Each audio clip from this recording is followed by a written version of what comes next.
Hello students, कैसे हो आप लोग। चलिए तो आज अपना लोग जीओसी का थर्ड लेक्चर स्टार्ट करते हैं। पिछले 2 लेक्चर में अपना लोगों ने ये देखा कि कोई भी ऑर्गेनिक रिएक्शन है तो वो कैसे प्रोसीड करेगा। उसके बाद अपना लोगों ने इंटरमीडिएट के बारे में पढ़ा, कार्बन फ्री रेडिकल, कार्बोकैटायन और कार्बोएनायन के बारे में। तो चलिए आज अपना लोग पढ़ेंगे इंटरमीडिएट के स्टेबिलिटी को अफेक्ट करने वाले फैक्टर के बारे में, और जिसमें पहला फैक्टर क्या है, इंडक्टिव इफेक्ट। तो आज अपना लोग इंडक्टिव इफेक्ट के बारे में पढ़ेंगे, इसके टाइप्स के बारे में पढ़ेंगे। ठीक है, तो चलिए स्टार्ट करते हैं इंडक्टिव इफेक्ट। चलिए तो इंडक्टिव इफेक्ट, तो इंडक्टिव इफेक्ट का मतलब क्या होता है, induction of charge. Inductive effect में क्या होता है, इंडक्टिव का देखिए इंडक्टिव वर्ड कहाँ से आया है, इंडक्शन। इंडक्शन का मीनिंग क्या होता है, शिफ्टिंग। ठीक है, इंडक्शन का मतलब क्या होता है, थोड़ा सा शिफ्टिंग। तो यहाँ पर किसका शिफ्टिंग होगा, चार्ज का। तो अब सबसे पहला बात आता है कि ये इंडक्टिव इफेक्ट आपको कहाँ देखने को मिलेगा। ठीक है, इंडक्टिव इफेक्ट कहाँ देखने को मिलेगा या कहाँ सोचेंगे कि इंडक्टिव इफेक्ट के बारे में। तो ध्यान दीजिएगा कहाँ पे सोचेंगे अपना लोग इंडक्टिव इफेक्ट के बारे में, सिग्मा बॉन्ड में। कहाँ पे सोचेंगे, सिग्मा बॉन्ड में। ठीक है, अब दूसरा सवाल आता है कि सर आप यहाँ पे सवाल भी लिख लीजिएगा कि कहाँ सोचेंगे या कब सोचेंगे, कहाँ सोचेंगे। ठीक है, इंडक्टिव इफेक्ट के बारे में कहाँ सोचेंगे, सिग्मा बॉन्ड में। ठीक है, चलिए दूसरा सवाल क्या आता है, दूसरा सवाल आता है कि सर कब सोचेंगे, नहीं कब सोचेंगे, कब कब सोचेंगे।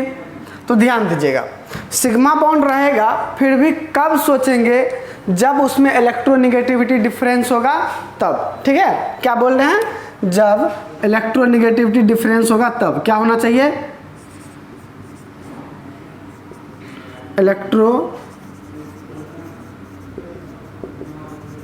इलेक्ट्रोनेगेटिविटी डिफरेंस होना चाहिए। क्या होना चाहिए, इलेक्ट्रोनेगेटिविटी डिफरेंस होना चाहिए। देखिए हम क्या बोल रहे हैं उस बात को आप समझिएगा। जैसे मान लीजिए यहाँ पर एक एटम ए है और दूसरा एटम बी है। ठीक है, तो यहाँ पर क्या होना चाहिए, इलेक्ट्रोनेगेटिविटी ऑफ ए और इलेक्ट्रोनेगेटिविटी ऑफ बी दोनों सेम नहीं होना चाहिए। ठीक है, अब आपके दिमाग में आता होगा कि सर सेम हो जाएगा तब क्या होगा। तो ध्यान दीजिएगा जब सेम हो जाएगा तो यहाँ पर क्या होगा, ए और बी का जो इलेक्ट्रॉन है वो दोनों क्या होगा, बीच में होगा। ठीक है, क्या होगा, बीच में होगा। लेकिन अभी क्या है, सेम नहीं है इलेक्ट्रोनेगेटिविटी सेम नहीं है। तो ध्यान दीजिएगा हम ये मान लेते हैं कि यहाँ पर जो इलेक्ट्रोनेगेटिविटी है वो बी का इलेक्ट्रोनेगेटिविटी ज़्यादा है। ठीक है, देखिए क्या किए हैं, बी का इलेक्ट्रोनेगेटिविटी हम ज़्यादा मान लिए हैं। तो जब बी का इलेक्ट्रोनेगेटिविटी ज़्यादा है तो ये जो बॉन्डिंग का इलेक्ट्रॉन है इसमें है तो दोनों का इलेक्ट्रॉन। ठीक है तो ए और बी दोनों का इलेक्ट्रॉन, लेकिन इलेक्ट्रोनेगेटिविटी बी का ज़्यादा होने की वजह से बी क्या करेगा, इस बॉन्डिंग इलेक्ट्रॉन को, शेयर्ड पेयर इलेक्ट्रॉन को अपने तरफ क्या करेगा, खींचेगा। ठीक है, जिसके वजह से ये जो इलेक्ट्रॉन है, बॉन्डिंग का इलेक्ट्रॉन, ये अपना ज़्यादा समय किसके पास बिताएगा, बी के पास बिताएगा। समझ में आया, यस। आप हमेशा याद रखेंगे, कभी गलत नहीं होगा कि इलेक्ट्रोनेगेटिविटी जिसका होगा, इलेक्ट्रॉन अपना ज़्यादा समय उसी के पास बिताता है। ठीक है, इलेक्ट्रॉन अपना ज़्यादा समय किसके पास बिताता है, जिसका इलेक्ट्रोनेगेटिविटी ज़्यादा होता है। ठीक है, मतलब पार्शियल शिफ्टिंग हो जाता है इलेक्ट्रॉन का यहाँ पे। ठीक है, सॉरी, चलिए तो इलेक्ट्रॉन अपना ज़्यादा समय बी के पास बिताएगा। चलिए अब एक और बात, अब बात आता है कि सर ये इंडक्टिव इफेक्ट कब तक सोचेंगे। ठीक है, क्या बोले, कब तक सोचेंगे। ध्यान दीजिएगा अगला क्वेश्चन क्या है कि ये इफेक्ट कब तक सोचेंगे। तो ध्यान दीजिए इसका आंसर क्या होगा, 3 to 4 एटम, 3 to 4 एटम। ठीक है, ध्यान दीजिए हम क्या कहना चाहते हैं उस बात पे आप ध्यान दीजिएगा। यहाँ पे जैसे ध्यान दीजिए, यहाँ पे जैसे मान लीजिए यहाँ पे कार्बन कार्बन कार्बन और यहाँ पे क्लोरीन है। क्या है? क्लोरीन है। तो यहाँ पे आप थोड़ा सा ध्यान दीजिएगा कि जैसे यहाँ पे क्लोरीन जो है, तो सबसे पहला बात सिग्मा बॉन्ड है, बिल्कुल है, तो यहाँ पे इंडक्टिव इफेक्ट सोचेंगे। चलिए दूसरा बात, क्या ये क्लोरीन है और ये कार्बन है, तो यहाँ पर आपको क्या देखने को मिल रहा है, इस कार्बन का जो इलेक्ट्रोनेगेटिविटी होता है वो क्या होता है, लेस होता है, और यहाँ पर इस क्लोरीन का जो इलेक्ट्रोनेगेटिविटी होता है वो क्या होता है, मोर होता है। ठीक है, चलिए बहुत बढ़िया। तो जब क्लोरीन का इलेक्ट्रोनेगेटिविटी ज़्यादा होता है तो अभी क्या होगा, यहाँ पर बॉन्डिंग में तो दोनों का इलेक्ट्रॉन होगा, ठीक है, बॉन्डिंग में दोनों का इलेक्ट्रॉन होगा, लेकिन क्या होगा कि क्लोरीन ज़्यादा इलेक्ट्रोनेगेटिव है, जिसकी वजह से कार्बन का इलेक्ट्रॉन भी क्लोरीन की तरफ क्या हो जाएगा, शिफ्ट हो जाएगा। कार्बन का इलेक्ट्रॉन क्या हो जाएगा, क्लोरीन की तरफ शिफ्ट हो जाएगा, और जिसकी वजह से इधर थोड़ा सा इलेक्ट्रॉन का शिफ्टिंग हुआ है, तो इसकी वजह से इस पर आएगा थोड़ा सा माइनस, इसको बोलते हैं डेल माइनस, और इधर से शिफ्ट हुआ तो इस पर आएगा थोड़ा सा प्लस। ठीक है, इस बात को आप ध्यान रखिएगा। अब ध्यान दीजिए, अब इस कार्बन और इस कार्बन में क्या डिफरेंस है, इस कार्बन और इस कार्बन में क्या डिफरेंस है, ये कार्बन थोड़ा न्यूट्रल है और इस कार्बन पर क्या है, थोड़ा सा डेल पॉजिटिव है। मतलब डेल पॉजिटिव का मतलब हुआ कि इसके पास थोड़ा सा इलेक्ट्रॉन का कमी है, और वो इलेक्ट्रॉन का कमी क्यों है, क्योंकि क्लोरीन ने इसे थोड़ा सा अपने तरफ खींच लिया है। ठीक है, तो अब इसका मतलब इसमें और इसमें कौन ज़्यादा इलेक्ट्रोनेगेटिव हो जाएगा, ये, क्योंकि इसके पास थोड़ा सा इलेक्ट्रॉन का कमी है, तो ये क्या चाहेगा, अपना कमी को पूरा करने के लिए चाहेगा। ठीक है, तो इसके कमी को पूरा करने के लिए क्या करेगा, ये कार्बन थोड़ा सा इलेक्ट्रॉन इसको दे देगा। क्या करेगा, थोड़ा सा इलेक्ट्रॉन इसको दे देगा। इसका पूरा कमी तो पूरा नहीं होगा, लेकिन थोड़ा सा ये क्या करेगा, अपना इलेक्ट्रॉन उसकी तरफ शिफ्ट कर देगा। यानी कि ये थोड़ा सा ये कार्बन थोड़ा सा इलेक्ट्रॉन क्या करेगा, इस कार्बन से खींच लेगा। तो अब थोड़ा सा पॉजिटिव इस पर भी आएगा, थोड़ा सा पॉजिटिव इस पर भी आएगा।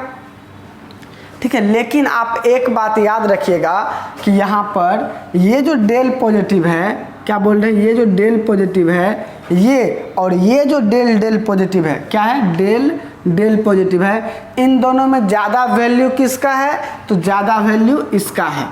ठीक है, याद रखिएगा, ऐसा नहीं कि दो गो डेल्टा है तो इसका वैल्यू ज़्यादा होगा, ऐसा कुछ नहीं होता है। क्यों, क्योंकि ये डायरेक्ट इलेक्ट्रोनेगेटिव एटम से जुड़ा हुआ है, तो इसके पास ज़्यादा कमी होगा।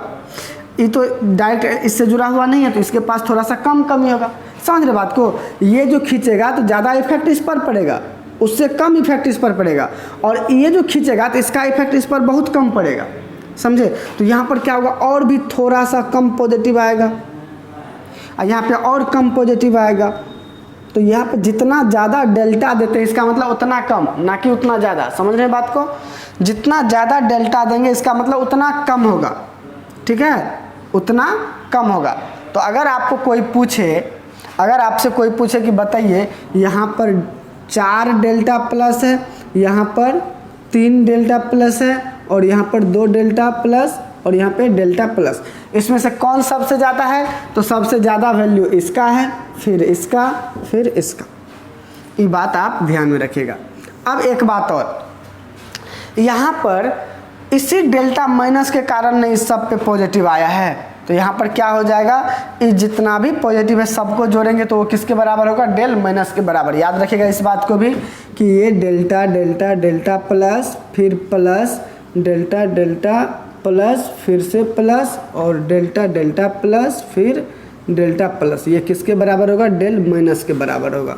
इस बात को भी आप लोग ध्यान रखिएगा।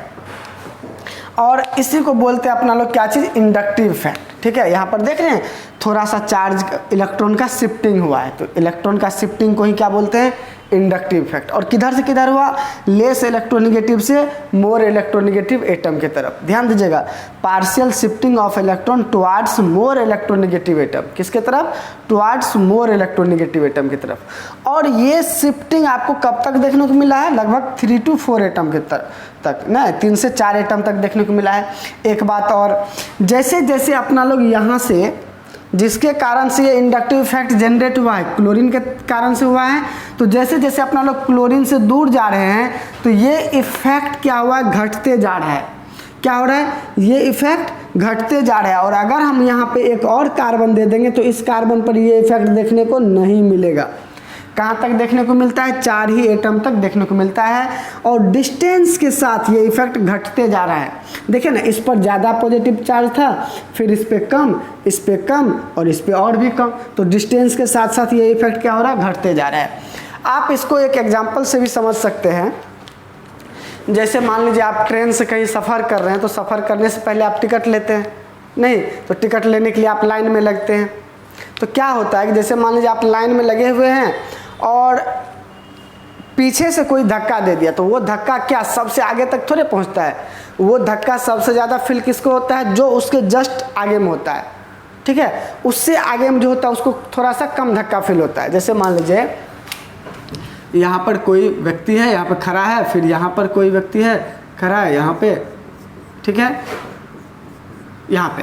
तो अगर मान लीजिए ये धक्का दे रहा है इसको, तो सबसे ज़्यादा धक्का किसको फील होगा, इसको। इससे आगे वाले को थोड़ा सा कम होगा, इससे आगे वाले को थोड़ा सा कम होगा, फिर आगे वाले को और कम फील होगा, और ज़्यादा आगे वाले को तो पता भी नहीं चलेगा कि पीछे में कोई धक्का दिया था, ठीक है। तो वही बता रहे हैं आपको। जैसे मान लीजिए एक और दूसरा एग्जांपल समझिए। जैसे मान लीजिए आप गांव में या मार्केट कहीं भी हो, और अगर मान लीजिए बगल वाले के घर में चोरी हो जाता है, तो क्या होगा, किसको ज़्यादा इफेक्ट पड़ेगा, जिसके घर में चोरी होता है उसको। बाकी जो आस पड़ोस के हैं वो क्या करेंगे, बस उसके पास जाके संतावना देंगे कि, या फिर सचेत हो जाएंगे कि अरे उसके घर में चोरी हुआ, अब अपने आप को सचेत कर लेंगे वो। नहीं, तो सबसे ज़्यादा इफेक्ट किसको पड़ता है, जिसके घर में चोरी होता है। नहीं, बगल वाले तो बस ऐसे ही बहाना देते रहते हैं। तो चलिए, तो यहाँ पर क्या होगा, ये क्लोरीन डायरेक्ट इसके इलेक्ट्रॉन को खींच रहा है, तो इसको ज़्यादा इफेक्ट पड़ेगा, इसके बगल वाले को कम, इसके बगल वाले को कम, ठीक है। जैसे जैसे डिस्टेंस बढ़ेगा ये इंडक्टिव इफेक्ट का वैल्यू क्या होगा, घटते जाएगा। तो आप याद रखिएगा, क्या चीज़ याद रखना है आपको, कि ये जो इंडक्टिव इफेक्ट होता है, ठीक है, I फॉर इंडक्टिव इफेक्ट, ये डिस्टेंस का इन्वर्सली प्रोपोर्शनल है। क्या है, डिस्टेंस का इन्वर्सली प्रोपोर्शनल है। डिस्टेंस के साथ साथ ये क्या होता है, घटते जाता है, ठीक है। तो चलिए इसको आप लोग लिखिए थे इसे।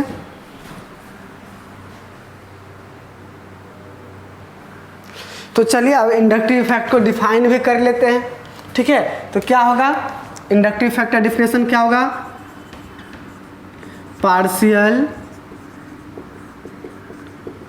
Partial shifting of sigma bonded electron, partial shifting of sigma bonded electron towards more electronegative atom, towards more electronegative atom. Simple सी बात है, क्या बोल रहे हैं, partial shifting of sigma bond electron, ठीक है। क्या बोलना है, जैसे मान लीजिए यहाँ पे कार्बन और फ्लोरीन है, या फिर मान लीजिए क्लोरीन है, या फिर ब्रोमीन है, कुछ भी है। तो यहाँ पर क्या है, यहाँ पे ये देखिए, partial shifting of sigma bonded electron, sigma bond का इलेक्ट्रॉन है टुवर्ड्स मोर इलेक्ट्रोनेगेटिव एटम। तो मोर इलेक्ट्रोनेगेटिव ये है, यहाँ पर क्या है, ये मोर इलेक्ट्रोनेगेटिव है, और ये क्या है, यहाँ पर लेस इलेक्ट्रोनेगेटिव है। तो यहाँ पर क्या होगा, पार्शियल शिफ्टिंग हो जाएगा सिग्मा बॉन्डेड इलेक्ट्रॉन का किसके तरफ, मोर इलेक्ट्रोनेगेटिव एटम के तरफ, यानी कि इस पर आ जाएगा डेल्टा माइनस, इस पर आएगा डेल्टा प्लस।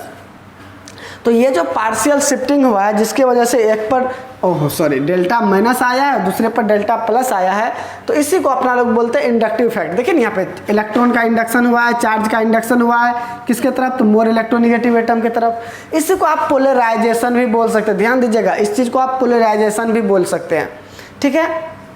चलिए, तो अब एक बात और, दूसरा बात कि ये जो इंडक्टिव इफेक्ट है ये क्यों होता है, कब होता है, तो उसके बारे में आप क्या लिखिएगा, दिस, वैसे तो वो लिखा हुआ है डिफिनेशन में, फिर भी लिख लीजिए आप, this takes due to electronegativity difference, ठीक है, this takes due to electronegativity different, ठीक है। अब एक और बात आता है कि सर ये जो इंडक्टिव इफेक्ट है ये परमानेंट है या फिर टेम्पररी है। क्या सामने आता है बात कि सर ये इंडक्टिव इफेक्ट परमानेंट है या फिर टेम्पररी है। तो आप देखिए, अब देखिए यहाँ पर इस कार्बन से ब्रोमीन जो जुड़ा हुआ है, ये तो मॉलिक्यूल बना रहा है, तो मॉलिक्यूल में तो कोई भी एटम परमानेंट होता है, क्योंकि जब वो एटम गायब हो जाएगा तो इसका मतलब वो मॉलिक्यूल ही गायब हो गया, वो मॉलिक्यूल का ही अब कोई अस्तित्व नहीं रहा। तो आप सोचिए, जब तक ये ब्रोमीन इस कार्बन से जुड़ा हुआ है तब तक ये इस बॉन्ड के इलेक्ट्रॉन को अपनी तरफ खींचेगा। इसका मतलब ये इफेक्ट क्या है, परमानेंट इफेक्ट है। मतलब आप क्या बोल सकते हो भाई कि inductive effect is permanent effect. Inductive effect is permanent effect, ठीक है। अब एक बात और, ये इफेक्ट आप देख रहे हैं कि जैसे जैसे डिस्टेंस बढ़ेगा, ध्यान दीजिएगा आप, यहाँ पे मान लीजिए और कार्बन लगा देंगे और कार्बन लगा देंगे और, तो जैसे जैसे कार्बन लगाते जाएंगे तो इस पर क्या होगा, इसका वैल्यू क्या होगा, घटते जाएगा, इसका वैल्यू क्या होगा, घटते जाएगा, ठीक है। और जैसे ही 1 2 3 4 एटम आ गए, अब इधर क्या हो जाएगा, 0 हो जाएगा इंडक्टिव इफेक्ट का वैल्यू। आपको क्या बोले थे कि ये 3 से 4 एटम के बाद क्या हो जाता है, इंडक्टिव इफेक्ट का वैल्यू घट जाता है। तो आप क्या बोलोगे, inductive effect is distance dependent. क्या बोलोगे आप, क्या बोलोगे बताइए, inductive effect is distance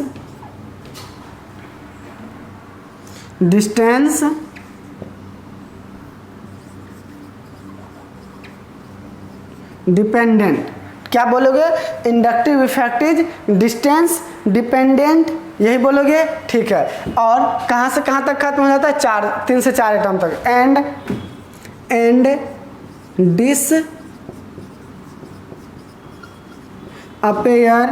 and disappear after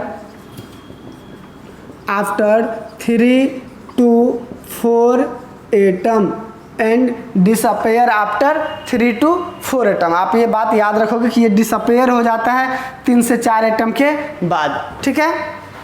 चलिए इसको लिखिए आप, ठीक है, इसको लिखिए 23 से।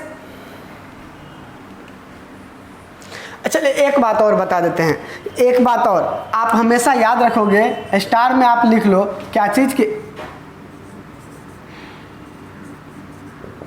Inductive effect of hydrogen is 0। आप इस बात को कभी नहीं भूलोगे, याद रखना, inductive effect of hydrogen is 0। यानी कि अगर आपसे कोई कार्बन और हाइड्रोजन बॉन्ड के बीच में पूछे तो आप ये 0 मान के चलोगे। यहाँ पर क्या होता है, इंडक्टिव इफेक्ट 0। लेकिन ऐसा नहीं कि 100% 0 होता है, लेकिन अपना लोग को मान के चलना है 0, ठीक है। चलिए इसको आप लिख लीजिए इसे। चलिए अब आपको कुछ सवाल दिए हुए हैं, इसमें आपको इंडक्टिव इफेक्ट का डायरेक्शन बताना है, किधर से किधर चार्ज का इंडक्शन होगा, ठीक है। चलिए आप वीडियो को पॉज करके बनाइए। तो चलिए बना लिया। अब आप ध्यान दीजिए, देखिए यहाँ पे ये क्या है, नाइट्रोजन है, क्या है ये, नाइट्रोजन। और यहाँ पर क्या है, carbon carbon carbon carbon carbon, ठीक है। अब आप बताइए कि कार्बन और नाइट्रोजन में कौन ज़्यादा इलेक्ट्रोनेगेटिव होता है, नाइट्रोजन। तो क्या होगा, कार्बन से नाइट्रोजन की तरफ होगा चार्ज का शिफ्टिंग, यहाँ पर भी कार्बन से नाइट्रोजन की तरफ होगा। अब इसके पास कमी होगा तो इधर से लेगा, इसके पास कमी होगा तो इधर से लेगा, इसके पास कमी होगा तो इधर से, और इसके पास ऐसे होगा, ठीक है। आप ध्यान दीजिए, ऐसे होगा, ऐसे नहीं कि मतलब यहाँ से ऐसे ऐसे ऐसे ऐसे करते जा रहे हैं, वो गलत हो जाएगा, ठीक है। देख रहे हैं, डिस्टेंस डिपेंडेंट, यहाँ से इधर देखिए, यहाँ से ये इधर गया, फिर यहाँ से इधर आया, यहाँ से देखिए, यहाँ से इधर आया, यहाँ से फिर इधर, फिर इधर, फिर इधर, ऐसे जाएगा। यहाँ पर भी क्या होगा, यहाँ से इधर, यहाँ से इधर, क्योंकि ऑक्सीजन की तरफ जाएगा। यहाँ से भी ऑक्सीजन की तरफ, ये भी ऑक्सीजन की तरफ, ये भी ऑक्सीजन की तरफ, और ये भी ऑक्सीजन की तरफ। जहाँ से नज़दीक होगा उधर जाएगा, यहाँ से इधर, यहाँ से इधर जाएगा, चार्ज का शिफ्टिंग इधर होगा, ठीक है। ये क्यों, क्योंकि ये ज़्यादा इलेक्ट्रोनेगेटिव है, याद रखिएगा। अब देखिए, अब ये OH है, यहाँ पे कार्बन है, तो किधर जाएगा, इधर, ठीक है। अब इसके पास जो कमी होगा तो उस कमी को ये इधर से पूरा करेगा और इधर से पूरा करेगा, ये इधर, ये इधर, ये इधर, और वो इधर, ऐसे होगा, ठीक है। अब यहाँ पर बताइए, तो यहाँ पर देखिए, यहाँ पर भी कार्बन कार्बन कार्बन कार्बन, इस कार्बन का भी हाइब्रिडाइजेशन sp3, इसका भी हाइब्रिडाइजेशन sp3, इसका भी हाइब्रिडाइजेशन sp3, इसका भी हाइब्रिडाइजेशन sp3। आपके दिमाग में कुछ चल तो नहीं रहा कि हाइब्रिडाइजेशन बीच में कहाँ से घुसाती है? देखिए यहाँ पे ये बताना आपको चाह रहे हैं कि सब क्या है, सिंगल बॉन्ड से, और सब कार्बन कार्बन के बीच में ही बॉन्ड है। तो यहाँ पर इंडक्टिव इफेक्ट जो है क्या होगा? नहीं होगा। यहाँ पर इंडक्टिव इफेक्ट नहीं होगा। इसको क्या लिखेंगे? डेल्टा, ये x, ये क्या हो जाएगा? 0। ये जो x लिखते ध्यान दीजिएगा, ये x नहीं है, ये बताता है क्या चीज़? इंडक्टिव इफेक्ट को। ठीक है, इसको काई बोला जाता है। तो इसका जो मतलब, इसको आप ये बोल सकते हैं इलेक्ट्रोनिगेटिविटी का डिफरेंस यहाँ पर क्या है? 0। ठीक है, इसके बीच के इलेक्ट्रोनिगेटिविटी का डिफरेंस 0, इसके बीच इलेक्ट्रोनिगेटिविटी का डिफरेंस 0।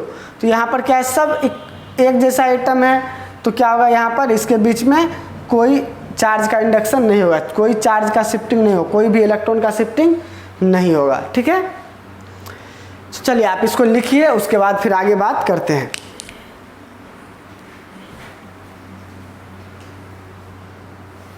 तो चलिए अब अपना लोग बात करते हैं types of inductive effect. Inductive effect के टाइप्स के बारे में अपना लोग बात करते हैं। ठीक है, तो देखिए ध्यान दीजिएगा आप कि एक बार आप मान लेते हैं अपना लोग कि ये ध्यान दीजिएगा, क्या मानते हैं कि यहाँ पर जो कार्बन है, ठीक है, ये जुड़ा हुआ एक बार Y से, और यहाँ पर जो कार्बन है वो जुड़ा हुआ एक बार Z से। ठीक है, चलिए मान लिए। एक और चीज़ यहाँ पर एक और चीज़ मानते हैं कि यहाँ पर जो इलेक्ट्रोनिगेटिविटी ऑफ कार्बन है, ध्यान दीजिएगा, इलेक्ट्रोनिगेटिविटी ऑफ कार्बन वो ज़्यादा है और इलेक्ट्रोनिगेटिविटी ऑफ Y जो है वो कम है। यहाँ पर किसका इलेक्ट्रोनिगेटिविटी ज़्यादा है बताइए? कार्बन का। ठीक है, तो इलेक्ट्रॉन यहाँ पर इलेक्ट्रॉन का जो शिफ्टिंग होगा किधर से किधर होगा? Y से कार्बन के तरफ होगा। किधर होगा? Y से कार्बन की तरफ होगा। ठीक है, और यहाँ पर क्या मान लेते हैं कि इलेक्ट्रोनिगेटिविटी ऑफ कार्बन जो है वो कम है और इलेक्ट्रोनिगेटिविटी ऑफ Z जो है वो ज़्यादा है। ठीक है, यहाँ पर किसका इलेक्ट्रोनिगेटिविटी ज़्यादा है? Z का। तो अब जो शिफ्टिंग होगा ये कम ये ज़्यादा, तो कम से ज़्यादा के तरफ होगा शिफ्टिंग इलेक्ट्रॉन का। ठीक है, अब ध्यान दीजिएगा, अब क्या होगा? इधर से इधर शिफ्टिंग होगा, तो इधर इस पर आएगा डेल्टा माइनस और इस पर आएगा डेल्टा प्लस। ठीक है, यहाँ पर अब इससे तो ज़्यादा वो खींच लिया, लेकिन ये इससे तो कम खींच पाएगा, तो इस पर आएगा डेल्टा डेल्टा प्लस, इससे और कम खींचेगा तो डेल्टा डेल्टा डेल्टा प्लस, और यहाँ पर क्या हो जाएगा? Delta delta delta plus. ठीक है, अब एक चीज़ बताइए, अगर हम ये माने कि ये हमारा सिस्टम है, ठीक है, इसको हम क्या मान ले? सिस्टम मान ले। ध्यान दीजिएगा आप बात पे कि इसको हम क्या करें? अपना सिस्टम मान लिए। ठीक है, तो आप क्या बोलेगा? इस सिस्टम से, ये जो अपना सिस्टम है, इस सिस्टम से इलेक्ट्रॉन का क्या हो रहा है? विड्रॉ हो रहा है। ये क्या कर रहा है? इलेक्ट्रॉन को खींच रहा है। इस सिस्टम से क्या कर रहा है? इलेक्ट्रॉन को ये खींच रहा है। तो आप इसको ध्यान दीजिएगा, इसको, ये जो इलेक्ट्रॉन को यही ना खींच रहा है, तो आप इसको क्या बोलोगे बताओ? इसको आप बोलोगे क्या चीज? इलेक्ट्रॉन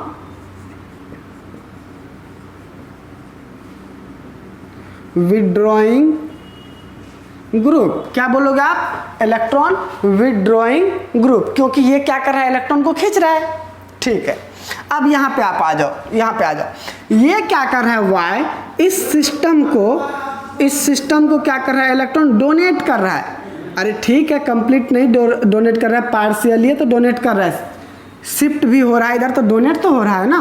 तो जिसके वजह से इस पर आएगा डेल्टा प्लस और इस पर आएगा डेल्टा माइनस।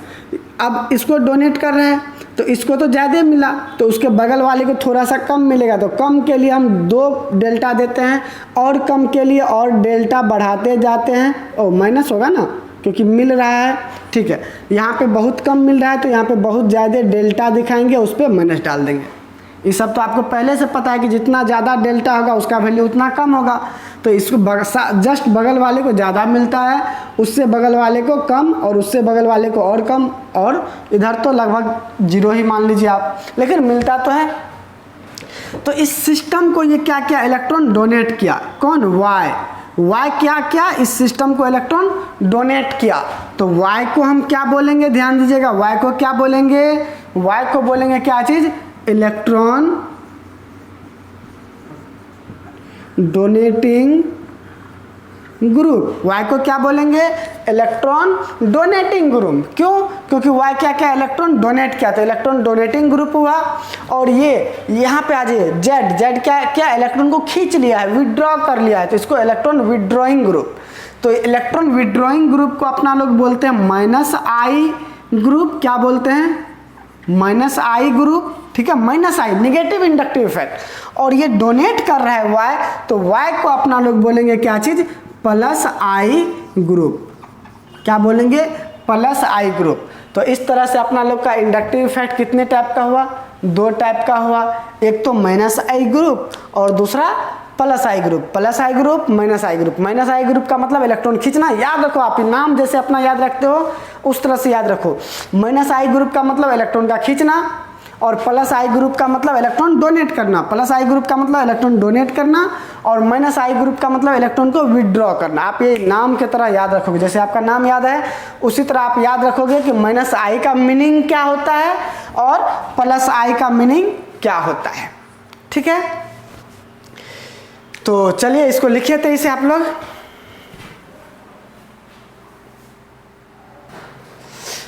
तो चलिए अब कुछ सवाल है उसको सॉल्व करते हैं। देखिए यहाँ पर क्या है, सारा का सारा नॉन पोलर बॉन्ड है, कोई भी पोलर बॉन्ड नहीं है। तो यहाँ पर क्या हो जाएगा, इंडक्टिव इफेक्ट क्या हो जाएगा, 0। यहाँ पर आप क्या बोल सकते हो, इंडक्टिव इफेक्ट 0। ये तो सवाल आपको पहले भी करवा चुके हैं। यहाँ पर ध्यान दो आप, यहाँ पर अगर आप इसको देखोगे, ठीक है, इसको देखो, इसको, तो यहाँ पर आपको क्या देखने को मिल रहा है, ये कैसा देखने को मिल रहा है, देखो यहाँ पे एक पाई बॉन्ड है, ठीक है, और 3 सिग्मा बॉन्ड है। ध्यान देना, एक सिग्मा बॉन्ड यहाँ पे, एक ये हाइड्रोजन और एक ये, तो 3 सिग्मा बॉन्ड है, और 3 सिग्मा बॉन्ड है तो sp2, ठीक है। और यहाँ पर ध्यान देना आप, यहाँ पर 4 सिग्मा बॉन्ड है, कैसे, 2 हाइड्रोजन, एक इधर एक इधर, तो 4 सिग्मा बॉन्ड है तो sp3, ठीक है। और एक बात जो आपको अभी तक नहीं पता है, आप ध्यान देना, अगर sp3 हो, sp2 हो और sp हो, तो यहाँ पर जो है ये परसेंटेज s कैरेक्टर, क्या चीज़, परसेंटेज s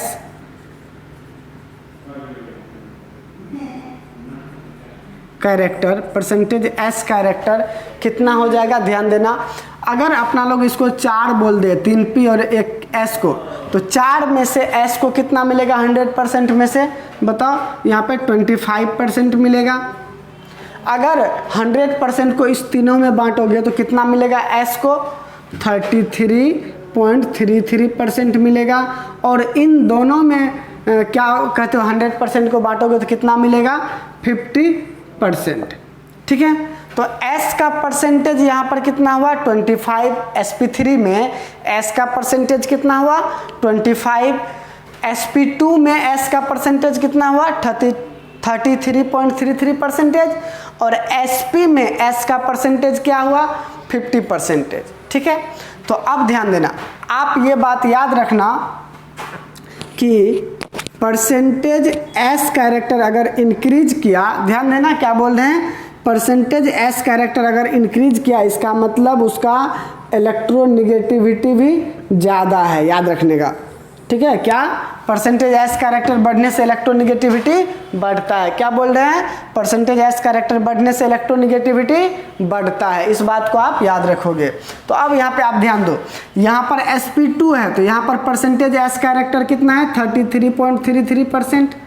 और यहाँ पर sp3 है तो यहाँ पर परसेंटेज s कैरेक्टर कितना है, 25%। तो परसेंटेज s कैरेक्टर किसका ज़्यादा है, sp2, यानी कि इस कार्बन का, इस कार्बन और इस कार्बन में किसका परसेंटेज का ज़्यादा है, परसेंटेज s कैरेक्टर इस कार्बन का। आपको बात समझ में आ रहा है, जब इस कार्बन का परसेंटेज s कैरेक्टर ज़्यादा है तो इसका इलेक्ट्रोनिगेटिविटी ज़्यादा होगा। इसका इलेक्ट्रोनिगेटिविटी ज़्यादा होगा तो ये क्या करेगा, इलेक्ट्रॉन को अपने तरफ शिफ्ट करेगा। तो शिफ्ट करेगा, ये इलेक्ट्रॉन खींच रहा है तो ये कहलाएगा -i, ठीक है। और देखो कहाँ से किधर शिफ्ट हो रहा है, इधर से, तो ये कहलाएगा +i, क्योंकि जो डोनेट करता है वो प्लस आई और जो विड्रॉ करता है वो माइनस आई। ठीक है, चलो अब यहाँ पे आप बता सकते हो, यहाँ पर ध्यान देना, ये देखो ये और इधर ये, तो ये क्या है, यहाँ पर ये जो कार्बन है ये sp है। ठीक है, ये कार्बन क्या है, sp है। तो यहाँ पर परसेंटेज एस कैरेक्टर, क्या बोल रहे हैं, परसेंटेज एस कैरेक्टर कितना हो जाएगा, 50% के आसपास हो जाएगा, आसपास क्या 50% होगा।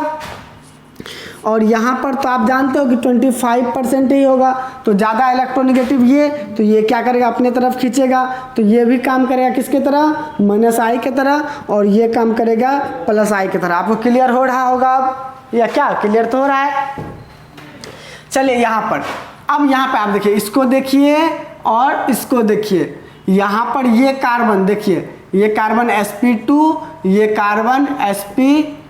ठीक है, तो कौन ज़्यादा इलेक्ट्रोनेगेटिव, sp वाला, क्योंकि sp वाला का परसेंटेज एस कैरेक्टर 50, तो ये ज़्यादा, तो ये क्या करेगा, खींचेगा, तो ये काम करेगा माइनस आई के तरह और ये काम करेगा प्लस आई के तरह। चलिए अब यहाँ पे आपको एक और चीज़ दिखा रहे हैं, यही डबल बॉन्ड वाला कार्बन यहाँ पर काम कर रहा था माइनस आई के तरह, और यही डबल बॉन्ड वाला यहाँ पे काम कर रहा है प्लस आई के तरह। तो देख रहे हैं, ये सब सिर्फ और सिर्फ सिचुएशन पे डिपेंड करता है कि कब किससे जुड़ा हुआ है। क्या बोल रहे हैं, कब किससे जुड़ा हुआ है, मतलब यहाँ पर देखिए ये कम इलेक्ट्रोनेगेटिव से जुड़ा हुआ था तो माइनस आई की तरह काम किया, यहाँ पर ये ज़्यादा इलेक्ट्रोनेगेटिव से जुड़ा हुआ है तो ये प्लस आई की तरह काम कर रहा है।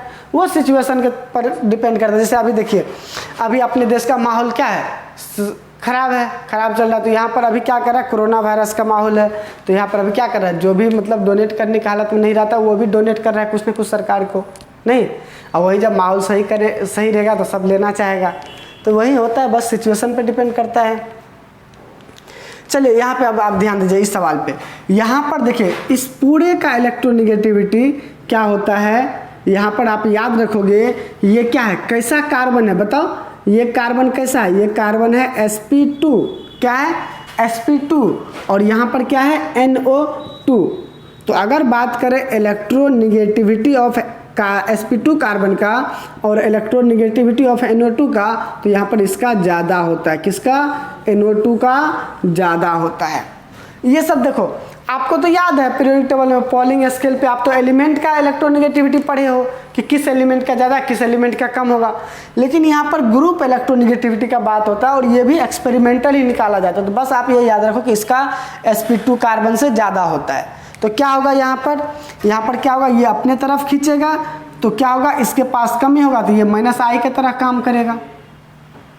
चलिए आपको समझ में आ गया होगा। हाँ, तो यहाँ पे आपको याद रखना है ये परसेंटेज एस कैरेक्टर किस हाइब्रिडाइजेशन का कितना होता है। फिर मतलब सीधा सीधा याद रखो ना कि sp का कार्बन ट्रिपल बॉन्ड कार्बन का कार्बन डबल बॉन्ड से ज़्यादा होता है और कार्बन डबल बॉन्ड का सिंगल बॉन्ड से ज़्यादा होता है। ठीक है, चलिए लिख लीजिए। तो चलिए अब आपको यहाँ पे कुछ सवाल दिया हुआ है। ठीक है, आपको ये बताना है कि किसका प्लस आई ज़्यादा है। ठीक है, ध्यान दो आप एक बात आप यहाँ पे ध्यान दो।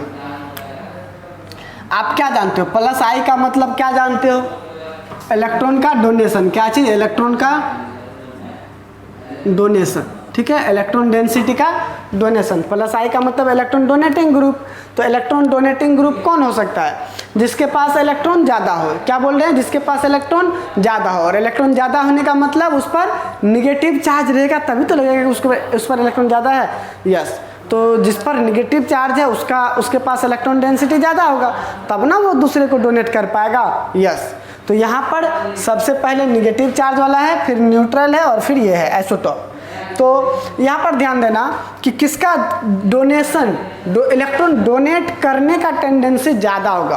क्या बोल रहे हैं, किसका इलेक्ट्रॉन डोनेट करने का टेंडेंसी ज़्यादा होगा। तो आप यहाँ पे ध्यान दो, यहाँ पर आप क्या देख रहे हो कि कार्बन पर माइनस है, यहाँ पर नाइट्रोजन पर माइनस और यहाँ पे ऑक्सीजन पर माइनस है। तो आप बोल सकते हो कि सर यहाँ पर जो है लेस इलेक्ट्रोनेगेटिव पर माइनस है और इधर जा रहे हैं तो यहाँ पर क्या देखने को मिल रहा है कि मोर इलेक्ट्रोनेगेटिव पर माइनस है।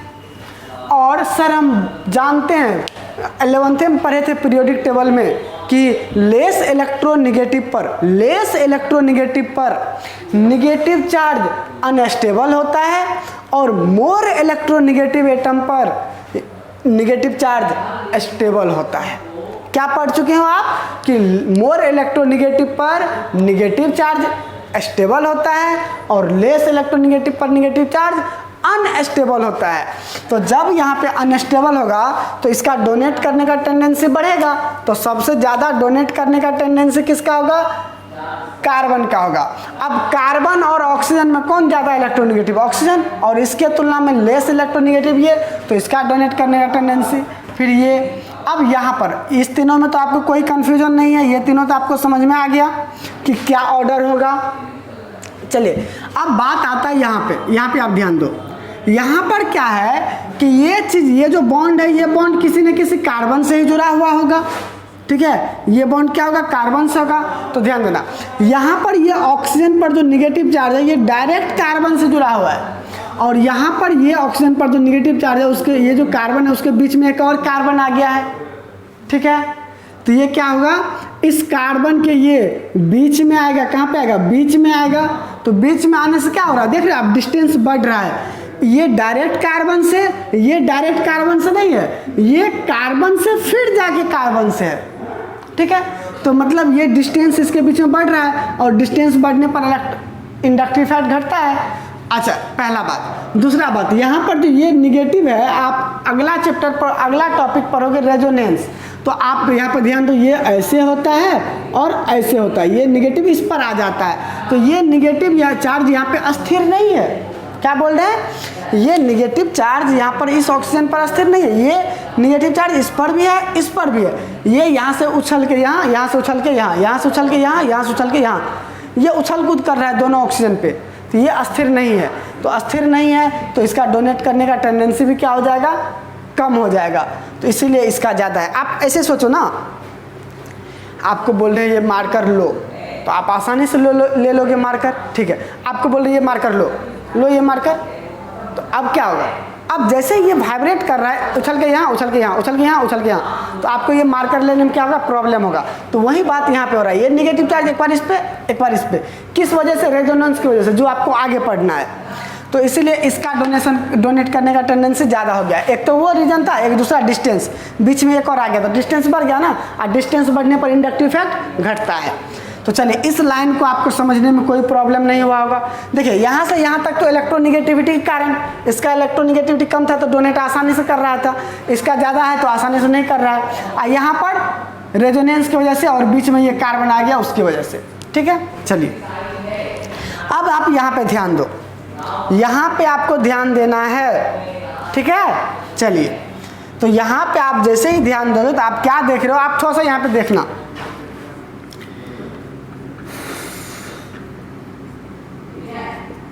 ठीक है, देखो, मुझे पता है कि कार्बन और हाइड्रोजन के बीच में इंडक्टिव इफेक्ट 0 होता है, लेकिन अगर थोड़ा सा भी होता होगा तो कौन किसको देता होगा? कार्बन हाइड्रोजन को देता होगा या फिर हाइड्रोजन कार्बन को?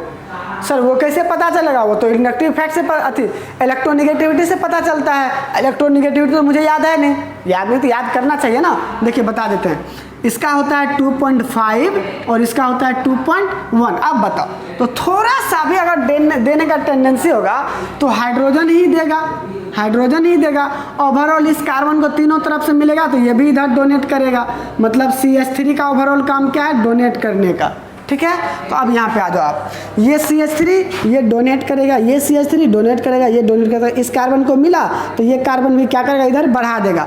तो ओवरऑल इसको 3 तरफ से मिल रहा है, इसको 2 तरफ से मिल रहा है, क्योंकि अपना लोग कार्बन और हाइड्रोजन का तो इंडक्टिव इफेक्ट 0 मान चुके हैं। ठीक है, इसको सिर्फ एक तरफ से मिल रहा है और इसको किधरों से नहीं मिल रहा है। तो अब आप बताओ कि किसका डोनेट करने का टेंडेंसी ज़्यादा होगा? इस कार्बन का, या फिर इस कार्बन का, या फिर इस कार्बन का, या फिर इस कार्बन का? तो देखो हम बता रहे हैं, आप ध्यान देना।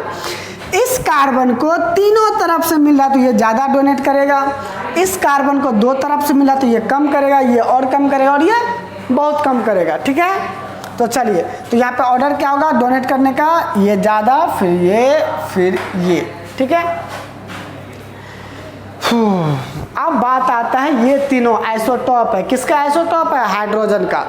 तो हम क्या कर रहे हैं, यहाँ पर ये ऑर्डर कर दे रहे हैं, ध्यान देना, ये ऑर्डर कर दे रहे हैं। तो इससे क्या हो जाएगा, इससे होगा, आप बोलोगे सर ये ऑर्डर आप क्यों कर दिए हैं? तो ध्यान देना, आपको पता है कि तीनों आइसोटॉप में सबसे ज़्यादा मास इसका होता है, ट्राइटियम का, फिर ड्यूटेरियम का और फिर प्रोटियम का। ठीक है, अब एक बात बताओ, मास ज़्यादा होगा, ध्यान देना आप ध्यान देना कि मास अगर बढ़ेगा, मास अगर बढ़ेगा तो क्या होगा, क्या होगा? वाइब्रेशन घटेगा। याद रखना, मास बढ़ेगा तो वाइब्रेशन घटेगा। अब देखो, इसका मास ज़्यादा है तो ये कम वाइब्रेट करेगा, इसका मास कम है तो ये ज़्यादा वाइब्रेट करेगा और ये और ज़्यादा वाइब्रेट करेगा। तो आप ही बताओ किस केस में आप ये मार्कर आसानी से ले पाओगे? कम वाइब्रेट कर रहा है, ज़्यादा वाइब्रेट कर रहा है और ज़्यादा वाइब्रेट कर रहा है। कब आप मार्कर आसानी से ले पाओगे? जब कम वाइब्रेट कर रहा है तो आप आसानी से मार्कर ले पाओगे। तो इसीलिए इसका डोनेशन टेंडेंसी ज़्यादा होगा। ठीक है, तो चलिए अब आपको समझ में आया होगा। एक बात और, ये आपको प्लस आई का ऑर्डर है, ये याद रखना, ये क्या है? प्लस आई इफेक्ट का ऑर्डर है। यही ऑर्डर आपको याद करना था, लेकिन आपको तो समझा दिए हैं। ठीक है, तो अब आपको याद करने का उतना ज़्यादा भारी नहीं लगेगा याद करने में। क्या याद करना है? पहले निगेटिव चार्ज, फिर ये एल्काइल ग्रुप का ये टर्शियरी, फिर सेकेंडरी, फिर इथाइल, फिर मिथाइल और फिर आइसोटॉप। ठीक है, मतलब चार्ज पार्टिकल, फिर न्यूट्रल, फिर आइसोटॉप। कितना आसान है याद करना। चलिए आप इस ऑर्डर को लिख लीजिए। हाँ, ये ऑर्डर में है, सबसे ज़्यादा इसका, फिर कम कम कम, इसके बाद ही ये आएगा और इसके बाद ही ये आएगा। ठीक है, ये एकदम ये ऑर्डर में है। देखिए, आपको जब यहीं पे, इसको भी यहीं पे लिखा थे तो आपको ज़्यादा भारी लगता, इसीलिए ऊपर नीचे नंबरिंग करके लिखा है। एक बात याद रखना है, सॉरी, नंबर 1 के बाद ही नंबर 2 आएगा और नंबर 2 के बाद ही नंबर 3 आएगा। ठीक है, तो चलिए आप इसको लिख लीजिए।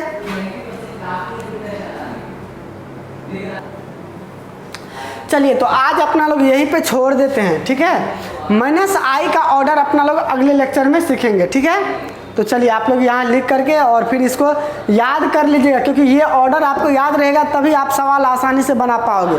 क्योंकि पता है आपको सवाल में पूछ देगा कि जैसे मान लीजिए कभी आपको सिस्टम से जुड़ा हुआ रहेगा, कभी मान लीजिए ओ पे माइनस और कभी सिस्टम से जुड़ा हुआ रहेगा एन पे माइनस। तो आप कैसे बता पाओगे कहाँ पे इंडक्टिव इफेक्ट ज़्यादा है? आपको याद रहेगा तभी तो।